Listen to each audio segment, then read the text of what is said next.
Assalamualaikum warahmatullahi wabarakatuh. Baiklah, saya akan mulakan dengan pengenalan terlebih dahulu. Tahlil adalah satu amalan tradisi Melayu Islam yang biasa dilakukan apabila seseorang itu telah meninggal dunia. Ia melibatkan bacaan zikir, doa serta ayat-ayat Al-Quran. Menurut Kamus Dewan edisi keempat, tahlil merujuk kepada pengulangan lafaz La ilaha illallah yang disertakan dengan bacaan doa dan zikir untuk arwah. Amalan ini diamalkan secara turun-temurun dan bukan sahaja membantu mengeratkan silaturahim tetapi juga dapat memberi sokongan moral kepada keluarga si mati. Namun, timbul pula persoalan mengenai kedudukan amalan tahlil sama ada ia merupakan tuntutan agama atau sekadar adat budaya sahaja. Perbezaan pandangan ulama mengenai hukum tahlil menyebabkan kekeliruan dalam masyarakat. Menurut Hisam Satari, bacaan tahlil dan yasin sering menjadi polemik akibat perbezaan kefahaman tentang statusnya sebagai ibadat atau adat. Tambahan pula, kajian oleh Muhammad Izri Yusof dan Muhammad Anwar Ramli menunjukkan bahawa tahlil turut mengandungi unsur adat tempatan yang menyumbang kepada ketidakjelasan kedudukan syarak. Kekeliruan ini akhirnya boleh menimbulkan isu seperti bahasaan, pembaziran, bebanan kewangan, tekanan sosial dan salah faham tentang matlamat sebenar tahlil. Terutamanya, majlis tahlil ingin dilakukan, ia akan disertakan dengan kenduri arwah. Selain itu, kajian ini mempunyai beberapa objektif utama. Yang pertama, untuk menjelaskan makna dan cara pelaksanaan tahlil dalam masyarakat Melayu. Kedua, menilai pandangan ulama tentang hukum tahlil, sama ada ia tuntutan agama atau sekadar adat semata. Ketiga, untuk menganalisis kedudukan tahlil menurut syarak, bagi menentukan sama ada ia berperanan sebagai ibadat atau adat yang dibenarkan. Bagi mencapai objektif kajian ini, kajian dijalankan secara kualitatif menggunakan pendekatan pembacaan di perpustakaan dan menganalisis dokumen. Sumber yang dirujuk termasuk kitab, jurnal, tesis, artikel dan fatwa ulama.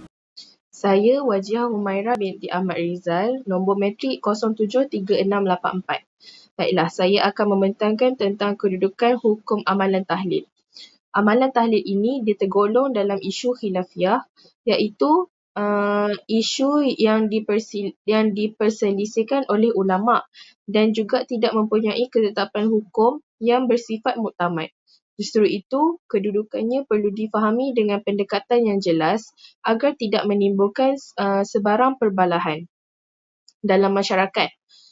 Begitu juga dalam mesyuarat panel kajian syariah 2006 yang telah dipetik oleh pejabat mufti wilayah persekutuan menegaskan bahawa isu ini tidak wajar diperbesarkan kerana berpotensi untuk mencetuskan kekeliruan dan perpecahan dalam kalangan umat.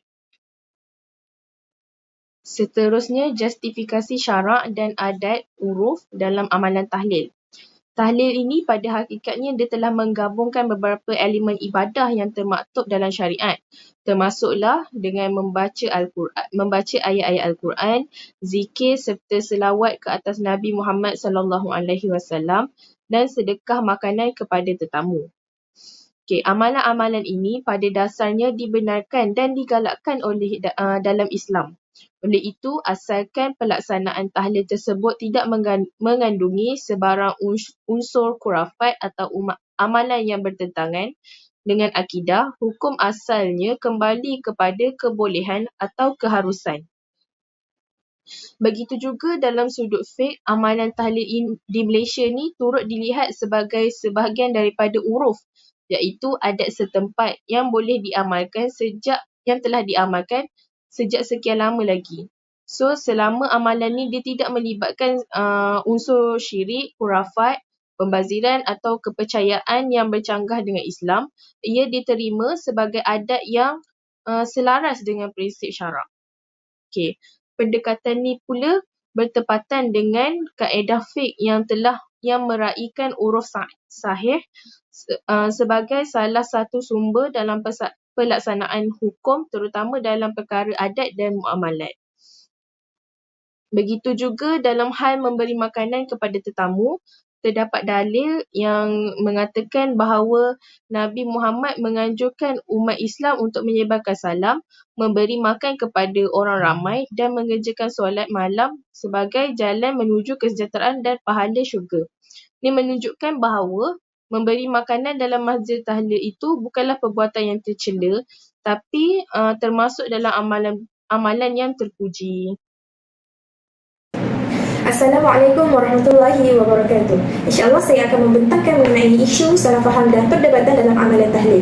Terdapat 3 isu yang dikupaskan dalam pembentangan ini. Yang pertama ialah penetapan hari-hari tertentu dalam tahlil. Terdapat pandangan yang mengatakan bahawa pengkhususan hari tertentu seperti malam ke-7, ke-40 atau ke-100 selepas kematian dianggap tiada dalil khusus daripada sunnah.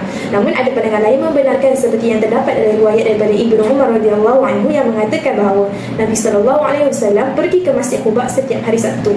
Riwayat ini menunjukkan bahawa mengulang suatu amalan pada waktu tertentu adalah dibolehkan selagi tidak disandarkan sebagai kewajipan agama. Isu yang kedua ialah isu sama ada bacaan tahlil sampai atau tidak kepada si mati.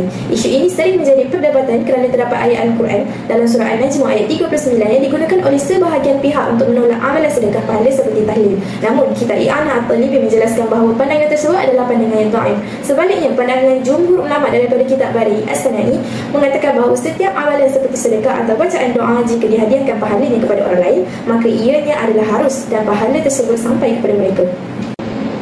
Isu seterusnya iaitu isu yang terakhir, kedudukan amalan tahlil sama ada ia dianggap sunat atau bid'ah. Pandangan yang mengatakan bid'ah berasaskan kefahaman umum hadis, setiap bid'ah itu sesat dan setiap kesesatan tempatnya di dalam neraka.